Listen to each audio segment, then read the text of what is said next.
Hello everyone, welcome to my YouTube channel full chemistry tutor.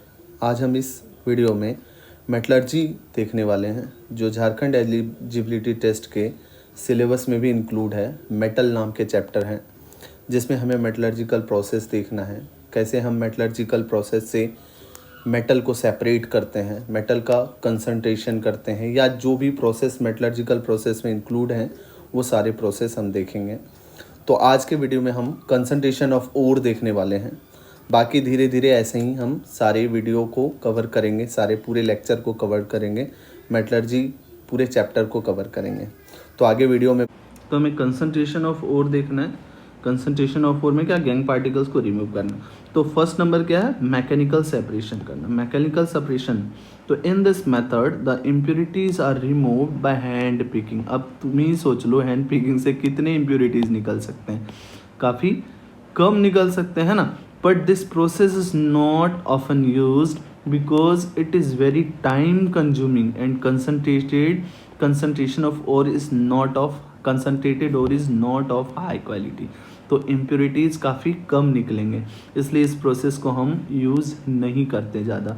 ठीक है, तो क्या होगा, हैंड पिकिंग से हम निकालते हैं तो काफ़ी इफ़ेक्टिव नहीं होता है, तो इसमें हाई क्वालिटी ऑफ कंसनट्रेटेड ओर नहीं मिलता है हमें। तो नेक्स्ट कौन सा प्रोसेस है, लेविगेशन और हाइड्रोलिक सेपरेशन और ग्रेविटी सेपरेशन। ये तीनों एक ही नाम है, किसको बोलते हैं हम लोग, लेविगेशन। लेविगेशन भी बोल सकते हैं, या तो हाइड्रोलिक सेपरेशन बोल सकते हैं, या तो ग्रेविटी सेपरेशन बोलते हैं। तो इस प्रोसेस में हम क्या करते हैं, एक विलफ्लेट टेबल, ऐसे स्लैंटिंग फ्लोर का एक टेबल होता है, उसमें हम क्या करते हैं, स्ट्रीम ऑफ वाटर डालते हैं। ठीक है, stream of water, stream of water मतलब स्ट्रीम ऑफ वाटर डालते हैं, है ना। काफ़ी प्रेशर से हम वाटर डालते हैं ओर में, ऊपर से हमने ओर डाला है, ओर में काफ़ी प्रेशर ऑफ वाटर डालते हैं। तो इस ओर में जो गैंग पार्टिकल्स होंगे, जो इम्प्योरिटीज़ प्रेजेंट होंगे, इस ओर में जो इम्प्योरिटीज़ प्रेजेंट होंगे वो क्या होते हैं, पानी के साथ बह जाते हैं। क्या होते हैं, पानी के साथ बह जाते हैं। और जो भारी पार्टिकल्स ओर के होते हैं वो इस क्या होता है, इसमें फंस जाते हैं, स्ट्रिप्स में, इस वुडन स्ट्रिप्स में फंस जाते हैं। ठीक है, क्योंकि भारी रहता है तो नीचे बैठ जाता है, और जो हल्के इम्प्योरिटीज़ रहते हैं वो नीचे पानी के साथ चले जाते हैं। तो पानी के साथ चले जाएंगे तो यहाँ इम्प्योरिटीज जमा हो जाएगा, जिससे क्या होता है, काफ़ी मात्रा में इम्प्योरिटीज़ बाहर निकल जाते हैं और कंसंट्रेट हो जाते हैं, है ना। बस इसमें एक उसी ओर के हो सकते हैं जो जिसमें इम्प्योरिटीज़ और या तो इम्प्योरिटीज या तो मेटल या तो ओर जिसको हम कहेंगे, उसमें कोई एक डेंसिटी जिसकी ज़्यादा हो, है ना। तो डेंसिटी ज़्यादा होगी तो स्ट्रिप में फंस जाएगा, जिसकी डेंसिटी कम होगी वो पानी के साथ, स्ट्रीम के साथ बाहर चला जाएगा, है ना। तो इम्प्योरिटीज को हम अलग कर सकते हैं इसमें। ठीक है, तो क्या लिखा है मैंने, it is a wooden stable having slanting floor on which long wooden strips are fixed. देखो ये जो है ना, ये वुडन स्ट्रिप्स है, ये वुडन स्ट्रिप्स हम फिक्स कर देते हैं। तो the heavier particle of ore are collected behind the strip, इस स्ट्रिप के पीछे कलेक्ट हो जाते हैं। कौन, जो हैवियर ओर पार्टिकल्स होते हैं वो कलेक्ट हो जाते हैं। ठीक है, while the gangue particles go away with water stream, मैंने बताया भी है, जो गैंग पार्टिकल्स होंगे वो पानी के साथ यहाँ इम्प्योरिटीज आके जमा हो जाएंगे, है ना। While the gangue particles go away with water stream, this technique is used where the relative densities of ore and gangue are different, है ना। गैंग पार्टिकल्स और ओर के जो डेंसिटीज है, गैंग पार्टिकल्स और ओर के जो डेंसिटीज हैं वो दोनों डिफरेंट होंगे, तभी हम ऐसे टेक्निक को यूज करेंगे। जैसे the ore like SnO2 tin oxide, है ना, टिन स्टोन कहते हैं इसे, Fe2O3 हेमेटाइट, FeOCr2O3 क्रोमाइट, ये क्या है, क्रोमाइट ओर है। ये तुम लोगों ने पढ़ा भी होगा सॉलिड स्टेट में, सॉलिड स्टेट में पढ़ा होगा ना, Ab2O4 टाइप जो होते हैं, क्या कहते हैं उसे, हम उसे कहते हैं हम लोग स्पिनल्स, है ना। तो ये स्पिनल्स है, एक टाइप के स्पिनल। ठीक है, are concentrated by this method. ठीक है, तो इसमें कौन कौन से और याद रखना है हमें, SnO2, Fe2O3, FeOCr2O3 are concentrated by this method.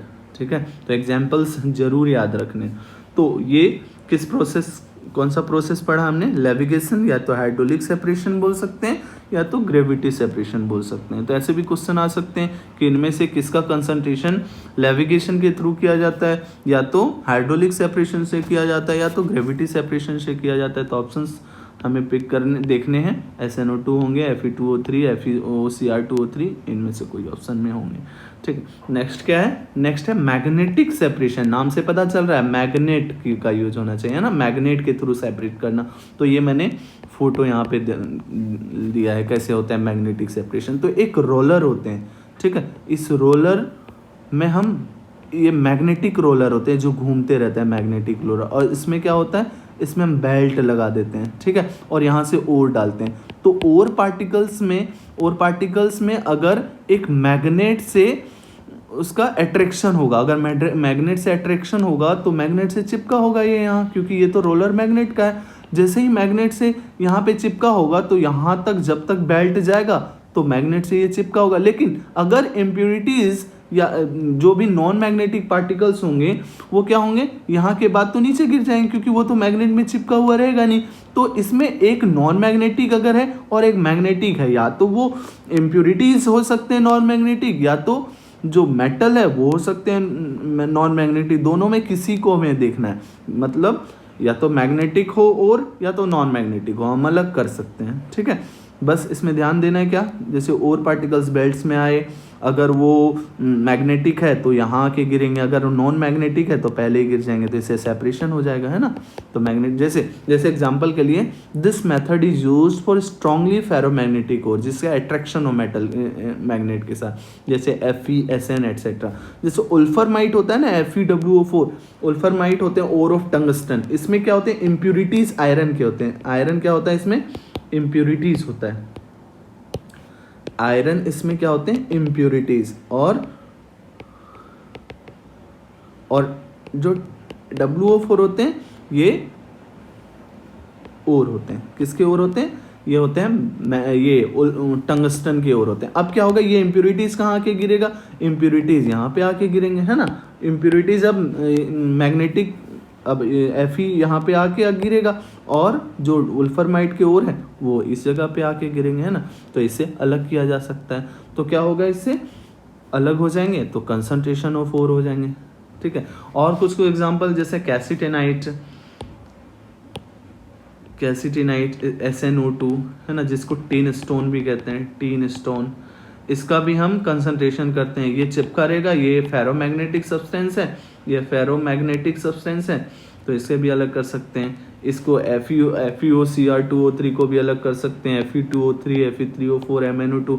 तो इन सारे का कंसंट्रेशन किस मेथड से किया जाता है, इन सारे का कंसंट्रेशन किया जाता है मैग्नेटिक सेपरेशन से, है ना, मैग्नेटिक सेपरेशन के थ्रू से। तो ये चीज़ें याद रखने, इसके एग्जाम्पल्स ज़रूर याद रखने, किस मेथड के साथ किया जाता है, किस प्रोसेस से किया जाता है। नेक्स्ट काफ़ी इंपॉर्टेंट, जो 10th में भी पढ़ा है हम सब ने, फोर्थ फ्लोटेशन मेथड, है ना, हिंदी में से क्या कहते हैं, फैन प्लवन विधि, फोर्थ फ्लोटेशन मेथड। तो इस मेथड में क्या होता है, this method is used for concentration of light ore, जो हल्के ओर होते हैं उनका कंसंट्रेशन इस मेथड से किया जाता है। मैं समझाऊंगा कैसे किया जाता है, मैंने यहाँ फोटो भी लगाया है।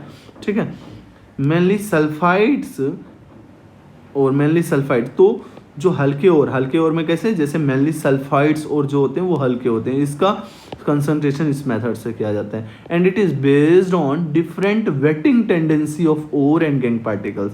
ओर को कोई और भिगो रहा है, और जो उसमें इम्प्यूरिटीज है उसका किसी के और के साथ वेटिंग टेंडेंसी है, जिसके कारण वो अलग हो जाएंगे, है ना। Those can be easily concentrated by this method in which surface of ore particle is hydrophobic। इस मेथड में हम किसको ज़्यादा कंसंट्रेट कर सकते हैं, जिसका ओर का जो सरफेस है वो हाइड्रोफोबिक, मतलब वाटर से उसका अट्रैक्शन नहीं है ना, मतलब वाटर में वो नहीं घुलेगा या तो उससे नहीं भीगेगा। एंड इम्प्यूरिटीज आर हाइड्रोफिलिक, और लेकिन जो इम्प्यूरिटीज होंगे वो वाटर के साथ घुल जाएंगे या तो उसके साथ चले जाएंगे। तो ओर का वेटिंग टेंडेंसी किसके साथ हो, वाटर के साथ नहीं हो, और इम्प्यूरिटीज का वाटर के साथ हो। तो अगर दो अलग अलग हैं तो हम उसको अलग कर सकते हैं। जैसे देखो, इस प्रोसेस को किया कैसे जाता है, तो in this technique ore is taken in a steel tank, है ना, containing water। देखो एक स्टील टैंक लिया गया है, ये एक स्टील टैंक है जिसमें वाटर भरे हुए है ना। अब क्या किया जाता है इन दिस टेक्निक, हाँ, and pine oil containing water और पाइन ऑयल होते हैं, पाइन ऑयल मिलाया जाता है उसमें। क्यों पाइन ऑयल मिलाया जाता है? फेन बनाने के लिए, झाग बनाने के लिए, है ना। And small amount of potassium xanthate, ये पोटेशियम जेंथेट क्यों यूज किया जाता है वो मैं बताता हूँ। क्या होता है पोटेशियम जेंथेट? एक्टिवेट, क्या बोलते हैं उसको, कलेक्टर का काम कर, मतलब वो क्या करता है बबल्स पे जाके कलेक्ट, और पार्टिकल्स कलेक्ट हो जाते हैं, तो ये पोटेशियम जेंथेट के कारण होते हैं। is also added. The mixture thus obtained is agitated with pedal और compressed air is passed.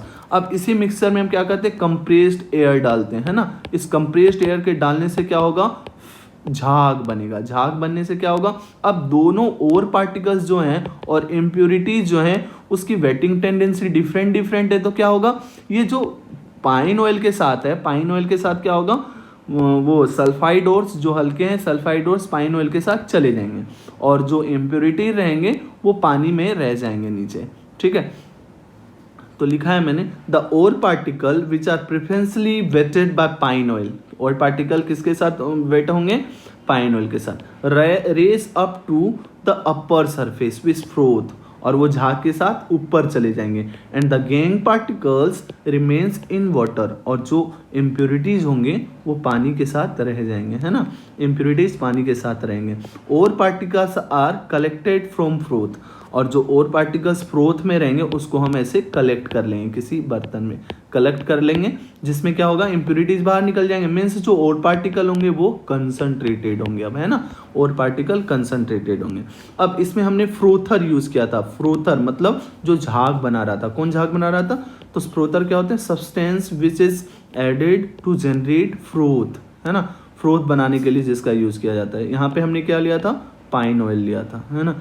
Next क्या था, यूकोलिप्टस भी ऑयल भी ले सकते हैं हम। कलेक्टर क्या होता है, जो सरफेस विच एब्जॉर्ब स्मॉल और पार्टिकल्स, जो उसमें बबल्स बन रहे थे वो बबल्स ही क्या थे, वो सोडियम जेंथेट या जेंथेट होते हैं, जिसके ऊपर एब्जॉर्ब हो जाता है और पार्टिकल्स, ठीक है। ये थे इथाइल जेंथेट, इसे हम कहते हैं। नेक्स्ट क्या है, एक्टिवेटर एंड डिप्रेसेंट। देखो एक्टिवेटर और डिप्रेसेंट का यूज कब किया जाता है, जब एक से ज्यादा और हो, मतलब एक से ज्यादा सल्फाइड और है, तो दो सल्फाइड और अगर हमारे पास है तो हम दोनों को एक साथ हम निकालेंगे तो वो तो कंसंट्रेटेड हुआ ही नहीं, दोनों अभी भी हैं साथ में। तो उसमें हम क्या करते हैं, उस और को हम पहले डिप्रेस कर देते हैं, किसी एक के रिएक्शन को, रिएक्टिविटी को डिप्रेस कर देते हैं, कम कर देते हैं, जिससे क्या होता है, दूसरा वो बबल्स के साथ ऊपर चला जाता है। अब क्या करें, अब दूसरे को अगर निकालना है तो हम उसको फिर से एक्टिवेट कर देते हैं। इसी में हम क्या यूज करते हैं, डिप्रेसेंट और एक्टिवेटर। देखो मैंने लिखा है, तो activator promote the forming tendency या तो frothing tendency of substance, while the depressant reduce the forming tendency of substance, ठीक है। जैसे CuSO4 को हम क्या यूज करते हैं, एक्टिवेटर की तरह, और NaCN, KCN, Na2CO3 को हम क्या यूज करते हैं, डिप्रेसेंट की तरह। कहाँ यूज करते हैं वो मैंने लिखा है, ध्यान देना। In galena, PBS, sphalerite, ZNS and iron pyrite are present. मतलब PBS के साथ हो सकता है वो ZNS प्रेजेंट हो या तो FeS2 भी प्रेजेंट हो। मतलब अगर हमें PBS को निकालना है तो उसके साथ कोई और सल्फाइड और आ जाएंगे, तो हम इसको कैसे निकाल सकते हैं, तो हमें क्या करना पड़ेगा, इनमें से किसी एक को डिप्रेस करना पड़ेगा रिएक्टिविटी को, ताकि दूसरा निकल जाए, है ना। तो in the steel container with pine oil, potassium ethyl xanthate and NaCN are also added। NaCN क्या करेगा, NaCN क्या है, NaCN है हमारा, या KCN है डिप्रेसेंट। तो क्या करेगा, किसी एक के वेटिंग टेंडेंसी या फॉर्मिंग टेंडेंसी को डिप्रेस कर देगा। तो NaCN reduces the forming tendency of ZNS and FeS2। FeS2 present हो या तो ZNS प्रेजेंट हो, दोनों के टेंडेंसी ऑफ फॉर्मिंग को क्या करेगा, वो डिप्रेस कर देगा। And this only PBS particle are wetted. तो जिसका हमें वेट करना है, जिसको हमें बाहर निकालना है, सिर्फ वही वेट होंगे। With pine oil and goes up with froth. अब फ्रोथ के साथ वो ऊपर चले जाएंगे, फिर हम उसको फ्रोथ को बाहर निकाल लेंगे और वो कलेक्ट कर लेंगे। समझ में आ रहा है? देखो कुछ जैसे क्या करते हैं आप, पीबीएस के साथ या तो ZnS होंगे या तो FeS2, आयरन पायराइट हो सकते हैं या तो क्या है इसका नाम, ऊर्जा स्फेलेराइट हो सकते हैं। अब इसमें क्या करते हैं, पोटेशियम मिथाइल जेंथ्रेट के साथ हम NaCN मिला देते हैं। तो NaCN क्या करता है, NaCN इस ZnS के साथ या तो FeS2 के साथ ये क्या करता है, कॉम्प्लेक्स कंपाउंड बना लेता है ना। ये कॉम्प्लेक्स कंपाउंड है, ये कॉम्प्लेक्स है। अब इस कॉम्प्लेक्स कंपाउंड बना लिया, मतलब क्या करा है, इसको पानी में रख लिया। अब ये पीबीएस क्या होगा, पीबीएस फ्रोथ के साथ ऊपर चला जाएगा, ये पीबीएस फ्रोथ के साथ ऊपर चला जाएगा। बाद में अब उसी जो वाटर में ये सॉल्युबल है, अब इसको क्या करेंगे हम, CuSO4 डाल देंगे। CuSO4 जैसे ही डालेंगे ZnS अब फ्रोथ के साथ ऊपर चला जाएगा। मतलब हमने क्या करा, पीबीएस भी यहाँ से निकाल लिया, पीबीएस भी निकाल लिया और ZnS भी निकाल लिया। तो CuSO4 क्या करा, इसके टेंडेंसी ऑफ फ्रोथिंग को फिर से बढ़ा दिया, ठीक है, एक्टिवेट कर दिया जिससे हम ZnS भी निकाल लिए, ठीक है। और ऐसे फिर से ये CuSO4 कॉम्प्लेक्स कंपाउंड बना के वाटर में चला गया, ठीक है। तो ये था फ्रोथर और डिप्रेसेंट एंड एक्टिवेटर। तो ये थे फ्रोथ फ्लोटेशन मेथड। अब इसमें डायरेक्ट क्वेश्चन ऐसे भी पूछे जा सकते हैं कि कलेक्टर में किसका हम यूज़ करते हैं, कलेक्टर कौन है, तो कलेक्टर कौन होता है, सोडियम मिथाइल जेंथ्रेट। बोला जा सकता है कि एक्टिवेटर फ्रोथ फ्लोटेशन मेथड में हम जो एक्टिवेटर यूज़ करते हैं वो एक्टिवेटर कौन सा होता है, तो एक्टिवेटर कौन है, CuSO4 है एक्टिवेटर, है ना, CuSO4 एक्टिवेटर है। डिप्रेसेंट कौन है, तो डिप्रेसेंट कौन है, NaCN हो सकते हैं, KCN हो सकते हैं, NO2CO3 हो सकते हैं, है ना। तो ये सारी चीज़ें हमें याद रखना है। अब पूछा जा सकता है कि बताओ पाइन ऑयल यूज़ क्यों करते हैं, तो पाइन ऑयल यूज़ क्यों करते हैं, पाइन ऑयल यूज़ करते हैं हम फ्रोथ बनाने के लिए। अच्छा, अगर पूछा जाए कि फ्रोथ को स्टेबलाइज कौन करता है, तो फ्रोथ को स्टेबलाइज कौन करते हैं, फ्रोथ को स्टेबलाइज करते हैं जेंथ्रेट, इथाइल जेंथ्रेट, है ना। तो ये स्टेबलाइजर भी की तरह भी यूज़ किया जा सकता है। तो इससे क्वेश्चंस पूछे जाते हैं, तो इसको अच्छे से देखना, ये इम्पोर्टेंट है, हमें अच्छे से याद रखना है इसे, फ्रोथ फ्लोटेशन मेथड। तो फ्रोथ फ्लोटेशन मेथड हमने पढ़ लिया। नेक्स्ट आता है एक लीचिंग या तो हाइड्रोमेटलर्जिकल प्रोसेस। मैंने लिखा था मेटलर्जिकल प्रोसेस कितने होते हैं, 3 लिखा था ना हमने, हाइड्रोमेटलर्जिकल, पायरोमेटलर्जिकल, इलेक्ट्रोमेटलर्जिकल। तो उसमें क्या है, हम पढ़ रहे हैं हाइड्रोमेटलर्जिकल प्रोसेस, जिसको हम लीचिंग कहते हैं, है ना। लीचिंग में क्या करते हैं हम, किसी हाइड्रोमेटलर्जिकल में मैंने क्या बताया था, हाइड्रोमेटलर्जिकल में बताया था किसी रिएजेंट के साथ रिएक्शन करा देना। तो लीचिंग भी वही होता है, किसी रिएजेंट के साथ रिएक्शन करवा देना और कंसंट्रेशन कर लेना, किसका, ओर पार्टिकल्स का, ठीक है। तो पढ़ते क्या होता है, it is a chemical method used for concentration of ore in which powdered ore is allowed to react with suitable reagent। मैंने बताया हाइड्रोमेट्रिकल प्रोसेस में क्या होता है, किसी भी रिएजेंट से उसका रिएक्शन करवा देना, ठीक है। लीचिंग मीन्स किसी से रिएक्शन करवा देना। तो ये केमिकल मेथड है जिसमें कंसंट्रेशन ऑफ ओर कैसे करते हैं, पाउडर ओर को हम किसी रिएजेंट के साथ रिएक्शन करवा देते हैं, ठीक ना।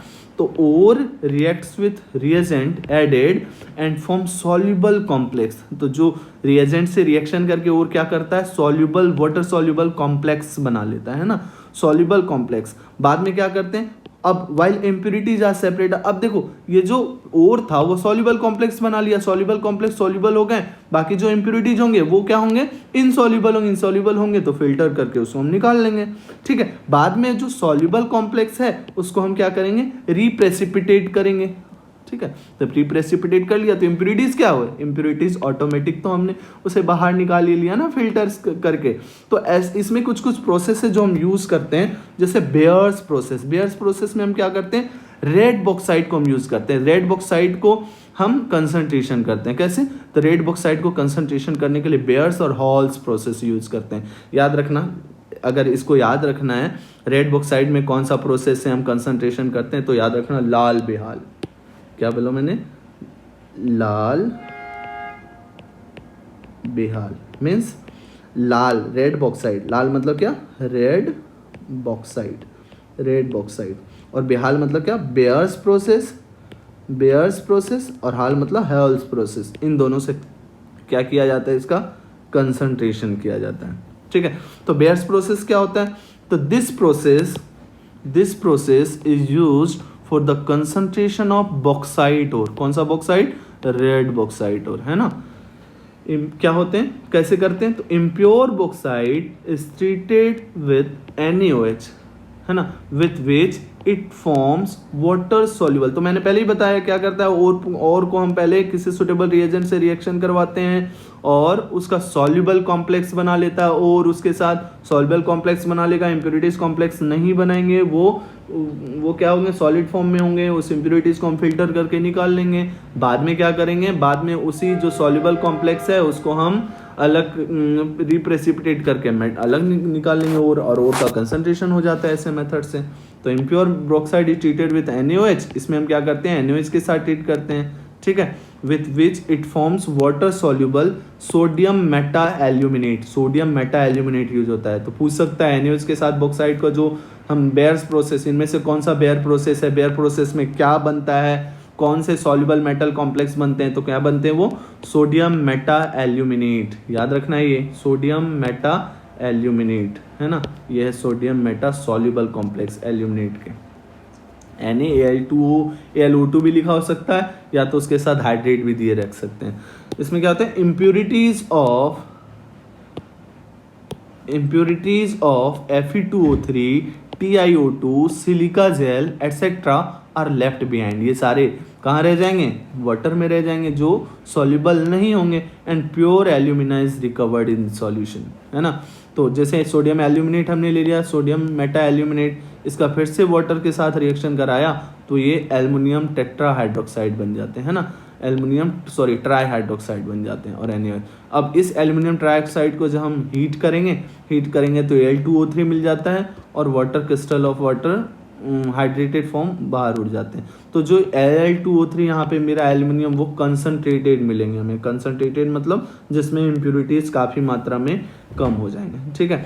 नेक्स्ट दूसरा प्रोसेस होता है सरफेक्स प्रोसेस, वाइट बॉक्साइड का हम यूज़ करते हैं। इसको याद रखने का मैं तरीका बता दे रहा हूँ, वाइट सांप, है ना, वाइट हिंदी में क्या बोलते हैं सांप को, सर्प। तो वाइट बॉक्साइड को हम कैसे यूज़ करेंगे, वाइट बॉक्साइड को किस प्रोसेस से हम कंसंट्रेट करेंगे, वाइट बॉक्साइड को हम करेंगे सरपेक्स प्रोसेस से, है ना, सर्प बोले तो सरपेक्स प्रोसेस, सरपेक प्रोसेस से हम करेंगे, ठीक है। तो सरपेक प्रोसेस क्या होते हैं, Serpeck's process, this process is used for bauxite ore which content silica impurity, इस सिलिका इम्प्योरिटी के कारण ही वो वाइट नजर आता है, ठीक है। The powdered bauxite is mixed with Coke and heated at high temperature, Coke के साथ उसको हम फिर से देखो किसी सुटेबल रिएजेंट के साथ रिएक्शन कराना है, तो हमने यहाँ पे किससे कराया, कोक के साथ, और उसको हीट किया मैंने हाई टेम्परेचर में। अगर हमने हाई टेम्परेचर में हीट किया, किसके प्रेजेंस में, नाइट्रोजन गैस के प्रेजेंस में, है ना, तो नाइट्रोजन गैस के प्रेजेंस में हीट करने पर क्या होगा, aluminium nitrite is formed, AlN बन जाता है, एल्युमिनियम नाइट्राइट फॉर्म होते हैं, और कार्बन मोनोऑक्साइड और वाटर उसके साथ बनते हैं। बाद में इस एल्युमिनियम नाइट्राइट का जब हम हाइड्रोलिसिस करते हैं तो हमें एल्युमिनियम ट्राईहाइड्रोक्साइड मिलता है। अब वो एल्युमिनियम ट्राईहाइड्रोक्साइड को हम स्ट्रॉन्ग हीट करेंगे तो एल्युमिनियम ट्राईहाइड्रोक्साइड किस में कन्वर्ट हो जाएगा, एल्यूमिनियम में। जो प्रीवियस रिएक्शन लिखाया था हमने उसमें भी तो ये एल्युमिनियम ट्राईहाइड्रोक्साइड मिल रहा था, उसको जब हम हीट कर रहे थे, हीट करने पे क्या बन जा रहा था, एल्यूमिना बन जा रहा था, और वो एल्यूमिना क्या होगा, वो एल्यूमिना कंसंट्रेटेड फॉर्म में होंगे। तो यहाँ पे भी वही कर रहे हैं हम लोग, ठीक है। तो व्हाइट बॉक्साइड को हम पहले क्या करते हैं, कोक के साथ रिएक्शन कराते हैं नाइट्रोजन गैस के प्रेजेंस में, तो हमें एल्युमिनियम नाइट्राइड मिलता है और कार्बन मोनोऑक्साइड वाटर। फिर से इस एल्युमिनियम नाइट्राइड का जब हम हाइड्रोलिसिस करवाते हैं, हाइड्रोलिसिस मीन्स वाटर डाल के तोड़ देना, मतलब रिएक्शन करा देना, तो एल्युमिनियम ट्राईहाइड्रोक्साइड मिलता है। उसको जब स्ट्रॉन्ग हीट करते हैं तो एल्युमिनियम मिलता है, और वो एल्यूमिना क्या होता है, कंसंट्रेटेड होते हैं, है ना, जिसमें इम्प्योरिटीज सिलिका के जो इम्प्योरिटीज होते हैं वो निकल जाते हैं इससे। तो ये था हमारा कौन सा प्रोसेस, सरपेक्स प्रोसेस, जिससे हम वाइट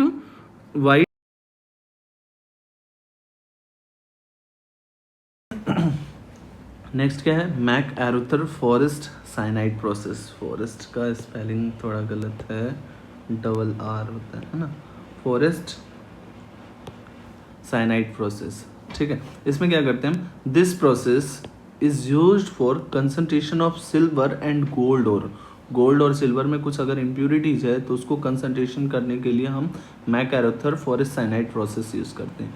क्या करते हैं इस प्रोसेस में? The ore containing native metals जैसे Ag, Au, platinum is treated with dilute solution of NaCN और KCN in presence of atmospheric oxygen.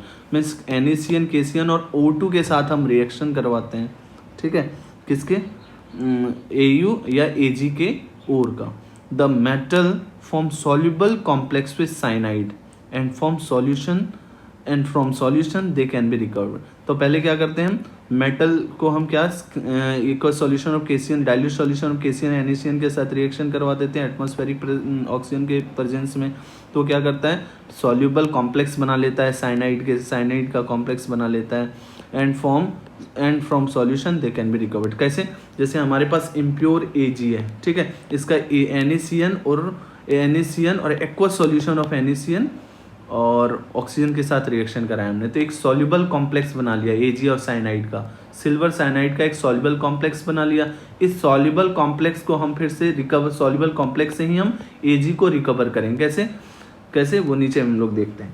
या तो वो AU को भी KCN या NaCN के साथ रिएक्शन कराएंगे, डाइल्यूट सॉल्यूशन होना चाहिए NaCN का O2 के प्रेजेंस में, ये भी एक सॉल्युबल कॉम्प्लेक्स बना लेगा। अब this soluble complex is then treated with an electropositive metal जैसे हम यहाँ पे जिंक यूज करते हैं और AgAu कैन बी रिकवर्ड। कैसे? ये जो हमारा सॉल्युबल कॉम्प्लेक्स है, ये सॉल्युबल कॉम्प्लेक्स था हमारा, है ना, सॉल्युबल कॉम्प्लेक्स है, उसमें हम जिंक डाल दिए। जिंक क्या करेगा? जिंक डिस्प्लेसमेंट रिएक्शन करेगा, Ag को हटा के उसके साथ चला जाएगा और Ag को यहाँ से बाहर निकाल देगा। तो ये दूसरा कॉम्प्लेक्स बना लिया और Ag क्या होंगे? Ag प्रेसिपिटेट हो गए, है ना, Ag प्रेसिपिटेट हो गया मतलब Ag निकल गया, कंसंट्रेटेड Ag यहाँ से मिल गया हमें। उसी तरह अगर Au के जो सॉल्युबल कॉम्प्लेक्स उसका भी जिंक के साथ रिएक्शन कराएंगे तो Au भी प्रेसिपिटेट हो जाएगा, मतलब Au भी हमें मिल जाएगा। नेक्स्ट प्रोसेस क्या है? हॉल्स प्रोसेस में हम क्या करते हैं?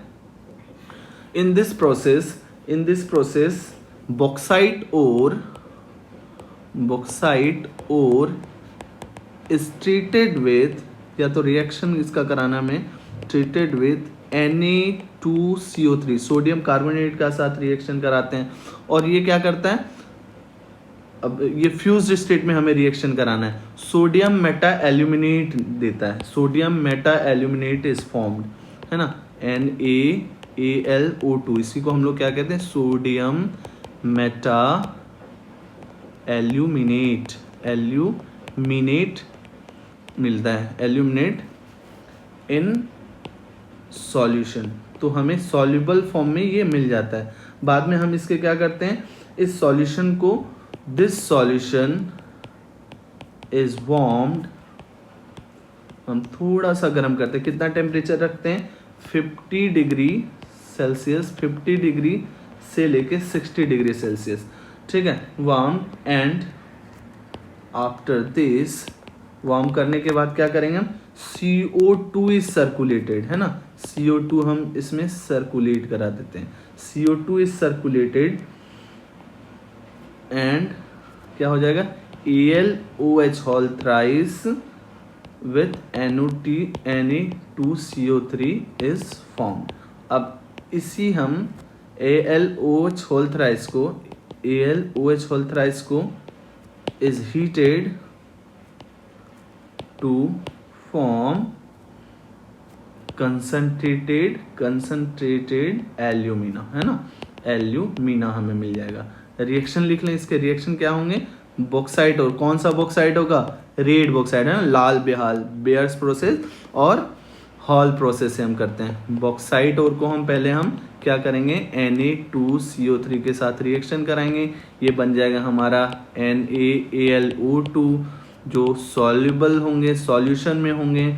बाद में हम इसको वार्म करेंगे 50 डिग्री से लेके 60 डिग्री तक, फिर इसमें हम CO2 पास कर देंगे, है ना, CO2 से रिएक्शन करा देंगे, किसका? NaAlO2 प्लस CO2 करेंगे तो ये क्या बना देगा हमारा? ये बना देगा Na2CO3 plus AlOH whole thrice बनाएगा, है ना, पानी के साथ, ठीक है, AlOH होल थ्राइस बनाएगा, पानी भी डालेंगे, ठीक है, AlOH होल थ्राइस बनाएगा। जब हम AlOH होल थ्राइस को गर्म करेंगे तो Al2O3 हमें मिल जाएगा और वाटर मिल जाएंगे। यही क्या होगा, कंसनट्रेटेड Al2O3 होंगे। समझ में आएगा। तो ये कौन सा प्रोसेस था, हॉल्स प्रोसेस। तो हमने कंसंट्रेशन ऑफ ओर पढ़ लिया। कौन कौन से थे कंसंट्रेशन ऑफ ओर में, कंसंट्रेशन ऑफ ओर में हमने क्या क्या पढ़ा, एक तो था मैकेनिकल सेपरेशन पढ़ लिया, लेविगेशन, मैग्नेटिक सेपरेशन पढ़ लिए, फ्रोथ फ्लोटेशन पढ़ लिए, लीचिंग पढ़ लिए, लिक्वेशन पढ़ा क्या, नहीं लिक्वेशन नहीं पढ़ा है, लिक्वेशन भी देख लेंगे आगे, है ना, आगे लिखा होगा मैंने, ठीक है। ये सारी चीज़ें हमने पढ़ ली, हॉल्स प्रोसेस, लिक्वेशन, ठीक है। लिक्वेशन क्या होता है, ore having lower melting point than impurities, मतलब इम्प्योरिटीज और में अगर इम्प्योरिटीज से कम है इसका लोअर मेल्टिंग पॉइंट है, या तो उल्टा भी बोल सकते हैं कि इम्प्योरिटीज का लोअर मेल्टिंग पॉइंट है किससे, और से, तो क्या होगा, can be concentrated by this method, ठीक है। द पाउडर और क्या होता है इस प्रोसेस में, लिक्वेशन कैसे किया जाता है, तो the powdered ore is heated up to melting point तक, किसका मेल्टिंग पॉइंट, या तो इम्प्योरिटीज या तो मेटल। हम मान लिए कि मेटल का मेल्टिंग पॉइंट कम है, समझ में आ रहा है, मेटल के जो ओर है उसके मेल्टिंग पॉइंट कम है, तो क्या होगा, अगर हमने ओर को हीट करा मेल्टिंग पॉइंट तक, तो क्या होगा, sloping floor on a sloping floor as the temperature increases, जैसे जैसे टेम्परेचर बढ़ेगा तो क्या होगा, the ore melts and flows down leaving the impurities. जैसे हमने यहाँ पे दिखाया है कि ओर को जब हम हीट कर रहे हैं तो क्या होगा, उसका मेल्टिंग पॉइंट कम है तो वो जल्दी मेल्ट करेगा, मेल्ट करके मेटल यहाँ आ जाएगा और जो इम्प्योरिटीज है वो वहीं रह जाएंगे, है ना, जिससे हमें प्योर मेटल मिलता जाएगा और इम्प्योरिटीज वहीं, मतलब कंसंट्रेशन हो गया, ठीक है। Antimony ore are concentrated by this method, तो एंटीमनी को हम इस मेथड से करने, ठीक है। तो याद रखना कैसे किया जाता है, समझ में आ गया। अगर दोनों में से किसी के एक का मेल्टिंग पॉइंट कम होना चाहिए, किन दोनों में से, इम्प्योरिटीज या ओर में से। अगर ओर की मेल्टिंग पॉइंट कम है, जब हम मेल्टिंग पॉइंट के तक उसको हीट करेंगे तो वो मेल्ट करके नीचे चला जाएगा और वो जो इम्प्योरिटीज़ रहेंगे वो बचे रह जाएंगे, जिससे क्या होगा, इम्प्योरिटीज़ अलग हो जाएंगे और कंसंट्रेशन हो जाएगा ओर का, मीन्स उसमें इम्प्योरिटीज़ चले जाएंगे, तो अधिकतर इम्प्योरिटीज़ ख़त्म हो जाते हैं। तो ये तो था क्या, लिक्वेशन। होप ये टॉपिक आप लोगों को अच्छे से समझ में आ गई होगी। नेक्स्ट ऐसी और टॉपिक्स के लिए जुड़े रहें हमारे YouTube चैनल से, full chemistry tutor. To subscribe, like and comment. Thank you.